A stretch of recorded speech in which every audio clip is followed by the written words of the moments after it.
Kumusta na dyan, mga kababayan sa Dubai? Salamat at kayo nakahanap ng oras para tayo sana dapat magsasama-sama.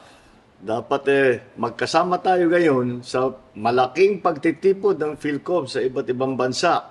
Kaso na nga lang, medyo malungkot kasi hindi tayo natuloy. Alam naman ninyo, may mga bagay na kailangan agad na asikasuhin. Isa na doon, yung ating mga kababayan, mga kapwa-Pilipino natin na na-hostage. 17 sila na na-hostage at ginagawa natin lahat ng paraan upang sila ay maiuwi na. At kaya binubuo natin ang isang delegasyon para pumunta sa kanila at makipag-usap doon sa mga may hawak sa kanila para makauwi na sila.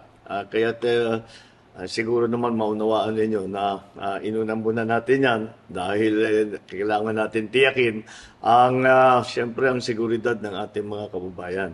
Kakatapos lang natin na iuwi lahat ng ating mga Pilipino na naiwan sa Gaza. Doon nga sa labanan ng Israel at sa Gaza ay yung iba na hostage, meron nga tayong casualty, napakalungkot. Ngunit yung mga naging hostage at saka yung mga hindi makalabas ay nailabas na natin. Kaya patuloy naman ang aming ginagawa upang ang ating mga kababayan ay maging maganda naman ang kanilang sitwasyon at sa lalong madaling panahon ay sana makauwi na sila.